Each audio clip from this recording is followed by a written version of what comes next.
Queremos darle la bienvenida a nuestro seminario de familia y queremos tomar algún tiempo para juntos ir a la palabra de Dios y allí vamos a encontrar los hermosos principios para una familia de éxito. Nos va a tomar algún tiempo, pero vamos a ver que Dios, al igual que en otras áreas de nuestras vidas, nos ha dado suficiente información en cuanto al hogar, el noviazgo, el matrimonio, la educación de los hijos, la salud, las finanzas, el lugar donde debemos estar y la preparación para su segunda venida. Así que queremos en este momento comenzar ahora nuestro estudio y quiero invitarles a abrir sus Biblias, si usted la tiene a mano, al Salmo 127. Salmo 127, vamos a leer comenzando en el versículo 1. Dice lo siguiente: si Jehová no edificare la casa, en vano trabajan los que la edifican. Si Jehová no guardare la ciudad, en vano vela la guardia. Verso 2. Por demás es que os levantéis de madrugada y vayáis tarde a reposar, y que comáis pan de dolores, pues que a su amado dará Dios el sueño. He aquí, herencia de Jehová son los hijos, cosa de estima el fruto del vientre. En esta hermosa declaración bíblica encontramos que el único que puede edificar una casa y que permanezca es el Señor. Él sabe cómo hacerlo, Él quiere hacerlo y tiene el poder para hacerlo. Y si nosotros estamos dispuestos a unirnos a Él y a colaborar con su plan a medida que lo va mostrando en su palabra, nuestros hogares, nuestras casas, nuestras familias estarán sólidamente construidas y nada ni nadie podrá destruirlas. También leímos acá que es de más o es sin valor el pensar que podemos edificar una familia sin contar y depender de Él. Dice que si aún nos levantamos temprano y trabajamos largas horas de trabajo con el objetivo de tener y de ganar y de vivir, pero Él es el que nos da el sueño, quien nos da el descanso. Sí, habla de la importancia de un balance en la familia y de prioridades correctas donde lo espiritual debe tomar y mantenerse en el primer lugar. Y termina recordándonos que los hijos no son nuestros. Los hijos son herencia de Dios. Y dice que ellos son de gran estima a sus ojos, lo cual debe ayudarnos a entender como padres el valor del trabajo que Él nos ha pedido que hagamos con nuestros hijos. Vamos a darnos cuenta que el Señor es aquel que ha establecido el hogar y que lo puede traer a una experiencia y mantenerlo en esa experiencia de victoria. Comparte una declaración del hogar cristiano. Dice en la página 309, el párrafo 3, dice: cuando Dios declaró que todo era bueno en gran manera, entonces tuvieron su origen dos instituciones gemelas para la gloria de Dios en beneficio de la humanidad: el matrimonio y el sábado. Así que aquí nos recuerda la obra de creación. Y cuando Dios ahora había hecho todo, instituyó Él mismo dos instituciones para gloria de Él. Así que nuestros hogares deben glorificar a Dios, pero también en beneficio de la humanidad. Note, no es tan solo de aquellos que están a nuestro alrededor. Muchos más, aún nuestro vecindario, nuestro barrio, nuestra comunidad, nuestra nación y el mundo deben ser impactados positivamente a través de las influencias que salgan de nuestros hogares. Glorificar a Dios en primer lugar y beneficiar a la humanidad en segundo lugar. El matrimonio, que es la primera institución de la familia, y después ahora el sábado. Dios nos ha llamado como pueblo adventista del séptimo día a restaurar esa brecha que ha sido hecha en su ley en cuanto al santo sábado. El enemigo, a través de la institución del papado, ha alterado ahora la adoración del sábado, el séptimo día de la semana, y lo ha querido poner en el primer día de la semana, el domingo. Y Él nos ha llamado a nosotros a restaurar esa brecha que ha sido hecha. Pero no tan solo la brecha ha sido hecha en el sábado. Si somos honestos y reconocemos, también una brecha ha sido hecha en la familia. Mire a nuestro alrededor.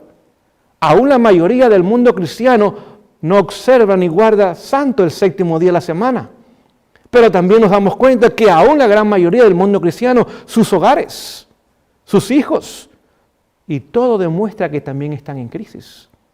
El Señor, por lo tanto, nos llama a nosotros a poder ahora reparar ambas instituciones que el enemigo ha querido destruir, con el objetivo de que Dios no sea glorificado y que la humanidad no sea beneficiada. Es decir, tenemos una doble obra que hacer.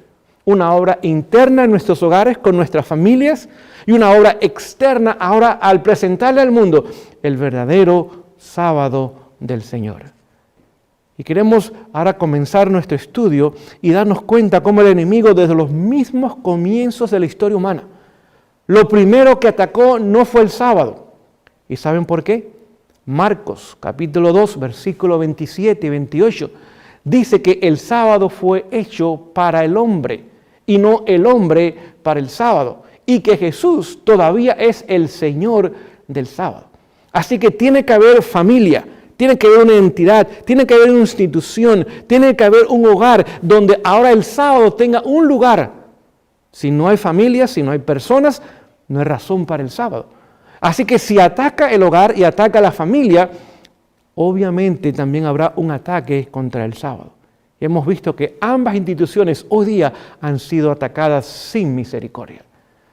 Yendo a los comienzos de la historia, vemos que tristemente en el capítulo 3 de Génesis, ahora el pecado entra al mundo. Adán y Eva, el primer matrimonio, la primera familia, perfectos, hechos a la imagen de Dios, la corona de la creación. Pero cuando el pecado entra, inmediatamente ahora Satanás comienza a atacar su matrimonio, a atacarlos a ellos como pareja. Nos damos cuenta en el mismo capítulo 3. Cuando Dios viene y le pregunta al hombre, ¿dónde estás? ¿Qué ha pasado? ¿Qué has hecho? Noten, Dios sabía todo lo que había pasado. Pero quería ver si había una actitud de arrepentimiento, si reconocían su mal, si estaban dispuestos a ellos a reconocer que algo ellos habían hecho, que había ahora destruido la perfección de carácter y pronto se verían las consecuencias en el resto de la creación.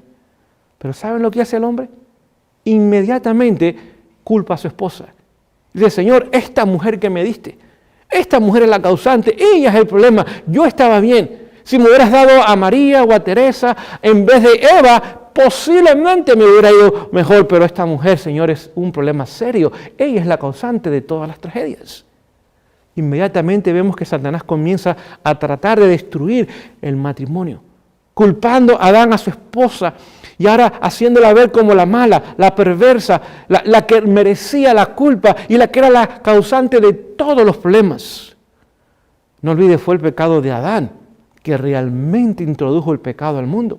Fue el pecado de Adán quien le dio a Satanás ahora la posición que Dios le había dado al hombre como mayordomo, como gobernador de este mundo, como representante de este mundo delante del universo. El pecado de él, y no fue engaño, él pecó por su propia decisión.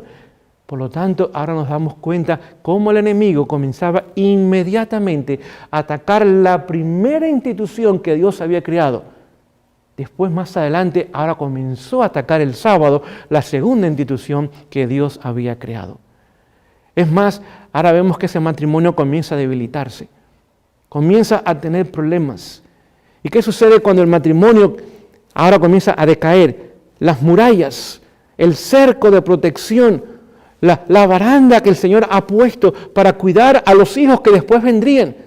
Porque los padres somos llamados a protegerlos, a guiarlos, a orientarlos, a decirles qué hacer, qué no hacer, cómo enseñarles, qué debe ser de ellos, etcétera, etcétera. Ese es nuestro trabajo. Pero a medida que la institución del matrimonio comienza a caer y a caer y a caer y a debilitarse, ahora los hijos se hacen vulnerables al ataque de Satanás.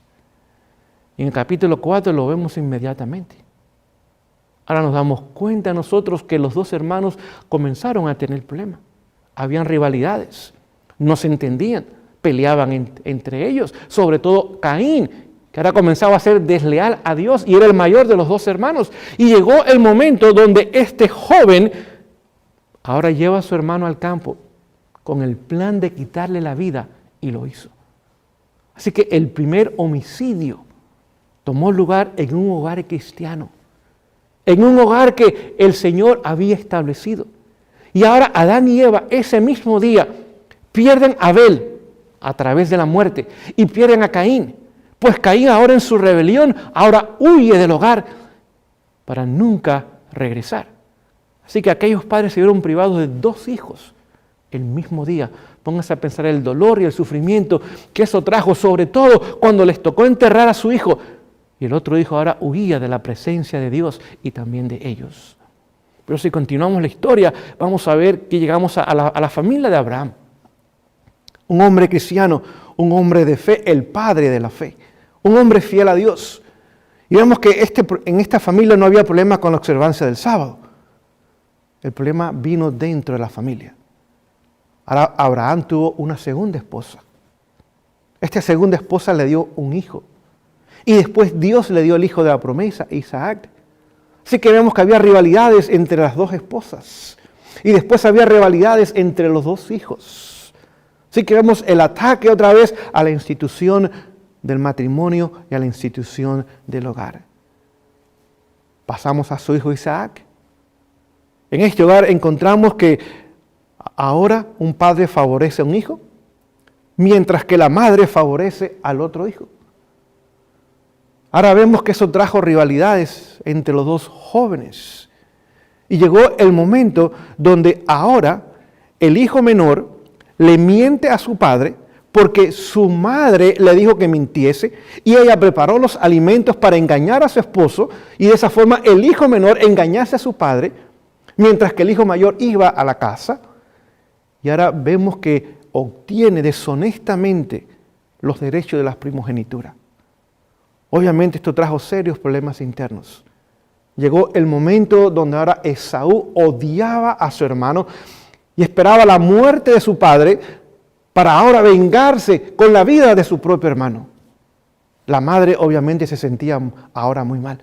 Sabía que había obrado incorrectamente y que su actitud, más sus acciones y la influencia de sus palabras habían dañado irreparablemente la relación en su hogar. Y ahora le pide al hijo menor que huya de casa y que vaya con su hermano Labán allá a Canaán. Ahora vemos un hogar dividido otra vez. Vemos cómo el enemigo atacó también el hogar de Isaac, mientras que todavía ellos perseveraban en la observancia correcta del sábado. Si vamos a la siguiente familia, Jacob.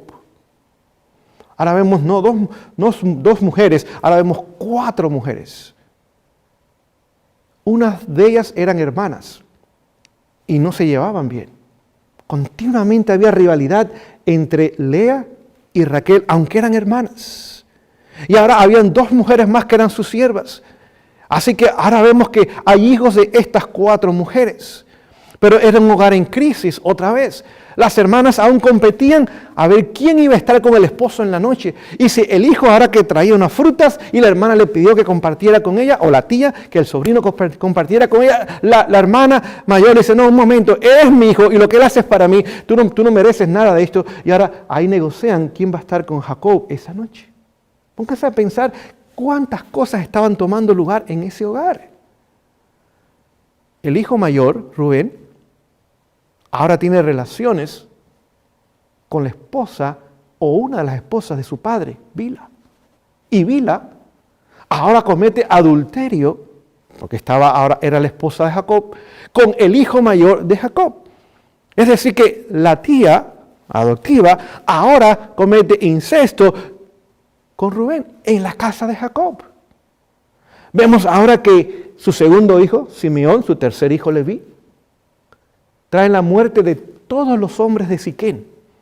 Los engañan haciéndoles pensar que sí iban a poder estar juntos como familia, pero necesitaban circuncidarse. Cuando los hombres lo hacen 3 días más tarde, en el momento de mayor dolor, cuando no podían hacer nada para defenderse, estos jóvenes ahora toman la espada y airados y en venganza matan a todos los hombres de aquel lugar y saquean aquella ciudad. Note lo que estaba pasando en el hogar. Ahora, Dina, la hija de Jacob, que tenía un novio no cristiano, fue violada por él. Y aunque él quiso arreglar las cosas, el mal ya había sido hecho. Esta joven había sido difamada. Y note, todo eso tomaba lugar en un hogar cristiano que continuaba guardando el sábado. José es vendido por sus hermanos por el precio de un esclavo. Note que también Jacob mostró favoritismo por José, algo que los padres no deben de hacer. Pero también vamos a darnos cuenta que la esposa que realmente amaba a Jacob era Raquel. Pero esta mujer profesaba ser cristiana, pero realmente no era cristiana. Robó los ídolos de su padre. Después le mintió a su padre que no los tenía y se lo ocultó a su esposo Jacob, que es una forma de mentir. Vemos que era una mujer que realmente era pagana, adoraba a ídolos, pero profesaba ser cristiana, y esa era la esposa que amaba a Jacob. Un hogar completamente dividido, completamente en crisis. Cómo el enemigo pudo entrar a ese hogar y comenzar a dividirlo y comenzar a destruirlo. Y podíamos continuar poniendo ejemplos, digamos, el rey David, un gran hombre, un hombre de acuerdo al corazón de Dios. Un hombre que podía derrotar ejércitos y pudo conquistar territorios. Un hombre que sabía gobernar sabiamente la nación, pero no sabía dirigir su hogar. 20 esposas o más, hijos con todas esas mujeres. Su hijo mayor viola a su hermana. Su otro hermano ahora causa la muerte de él. Su hijo Absalón ahora quiere el trono y aún la vida de su padre, y aún está con las mujeres de su padre públicamente, 10 de ellas. Adonías después quiere quitarle el trono a Salomón. Es decir, que aunque tuvo éxito fuera de casa, aunque brilló fuera de casa, dentro de casa su hogar estaba en crisis. ¿Qué de su hijo Salomón? Hombre sabio en gran manera, rico y famoso. Póngase a pensar, en sus días el oro era nada más de valor, la plata no tenía valor. Tanta riqueza y prosperidad había en esa nación en esos días. Pero tuvo 1000 mujeres, no fue muy sabio en cuanto a su hogar. Y vemos que su hijo mayor, Robán, una vez que toma el trono, ahora el reino es dividido en dos. Y este joven ahora introduce otra vez la apostasía y la rebelión y termina perdido. Aún grandes hombres como el rey Josías, un hombre que trajo grandes reformas, la última gran reforma del pueblo de Judá antes de ser llevado a Babilonia, al exilio. Pero vemos que sus hijos que siguieron después de él hicieron que la nación fuese de mal en peor, de mal en peor, de mayor y mayor apostasía. Y podíamos continuar poniendo ejemplos tras ejemplos. Samuel, un hombre que fue profeta de Dios, que fue sacerdote de Dios y que fue el líder de la nación. Pero vemos que sus hijos no siguieron sus caminos.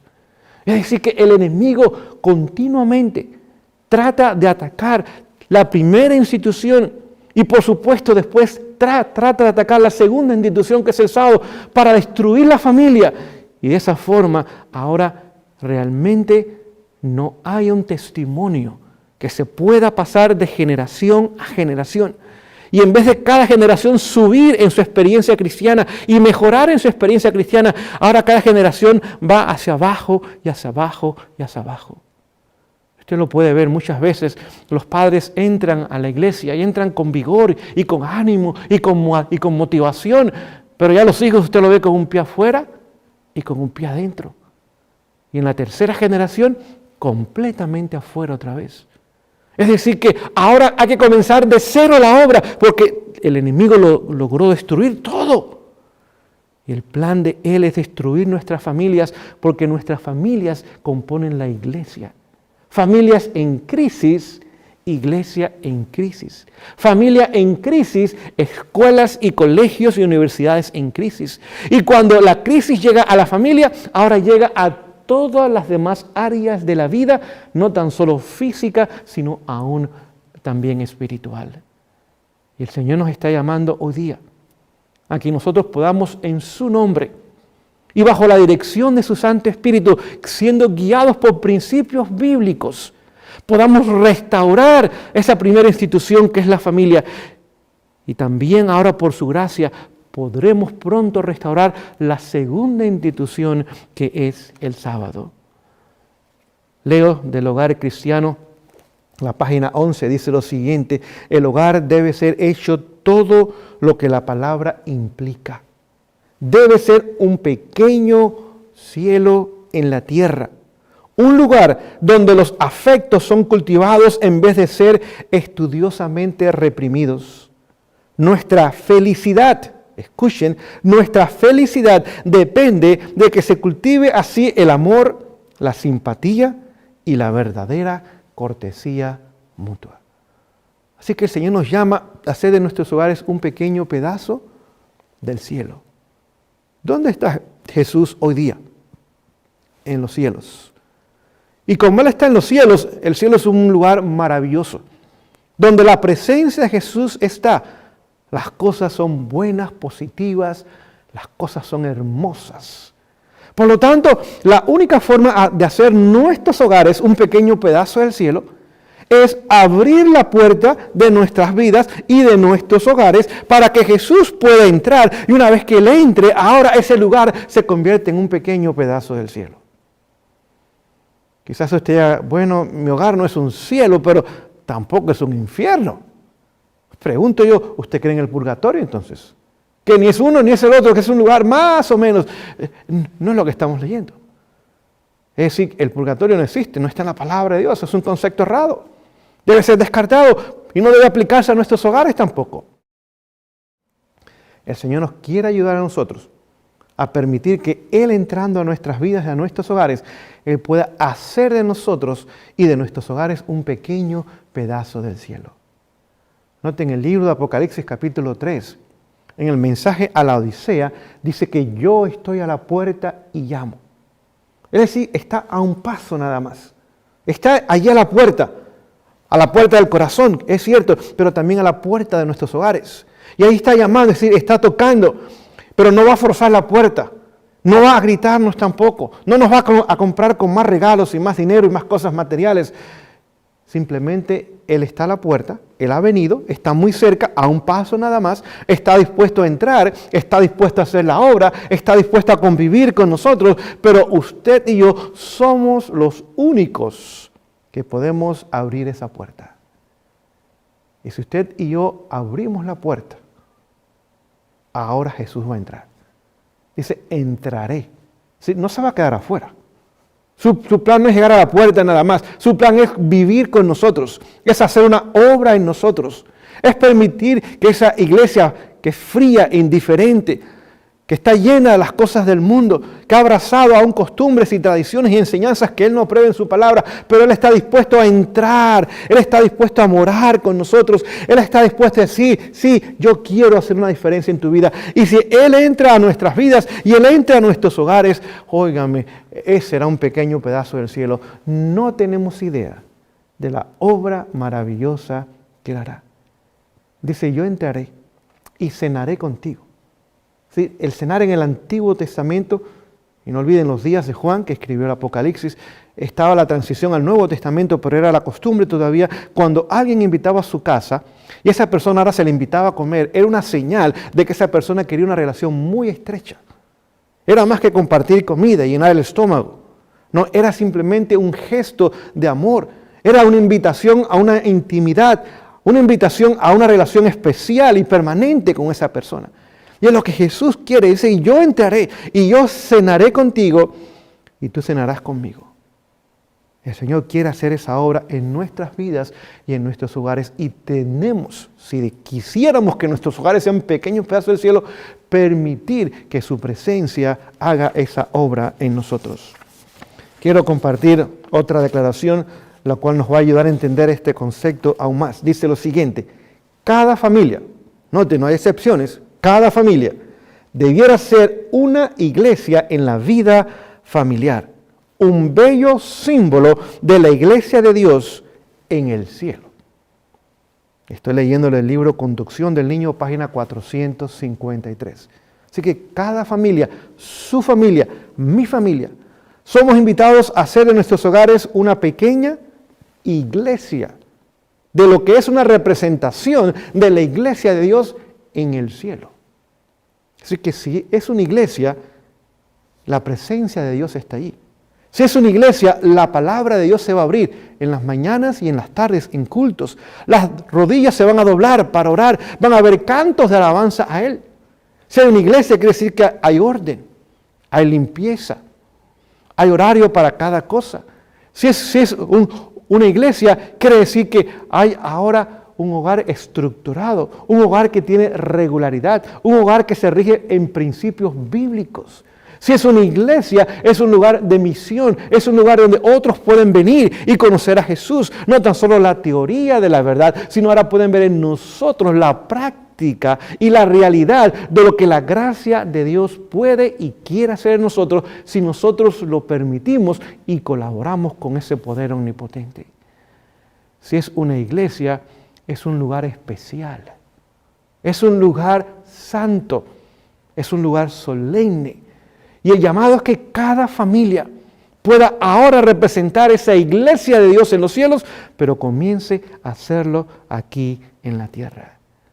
Es decir, el Señor va a hacer una obra profunda en nuestros hogares. Esa obra va completamente, radicalmente a cambiar nuestras vidas, nuestras prioridades, nuestros deseos y aún nuestra forma de pensar. Es decir, esa obra Él la va a hacer. Nuestros hogares hoy día han caído a un nivel muy bajo. Lamentablemente, ese nivel bajo no nos permite prepararnos para la venida del Señor. En esa condición de un hogar en crisis, y no olvide, los hogares hoy día cristianos sufren de tanto divorcio como los hogares no cristianos. Los hijos son tan rebeldes como los hogares no cristianos. Tenemos problemas en finanzas, en deudas, en compromisos que no podemos cubrir, como los hogares que no profesan la verdad. Hay muy poca diferencia entre los hogares que se llaman cristianos y los hogares que no lo son, pero lo que tienen mucho en común es la misma crisis que están pasando. Pero el Señor conoce nuestra condición. No nos va a abandonar a ella. Él nos ama demasiado. Él nos está llamando para que por su gracia nosotros abramos la puerta y ahora dé Él ese paso que lo ponga dentro de nuestras vidas y dentro de nuestro hogar. Y Él comience a hacer una obra completa, una obra perfecta, una obra de restauración. Y donde Él comenzó la obra en el hogar, Él ahora vendrá y terminará la obra para gloria de Él y para beneficio de la humanidad. Que el Señor nos bendiga y nos ayude a entender y apreciar este seminario de familia para gloria de Dios y beneficio de la humanidad.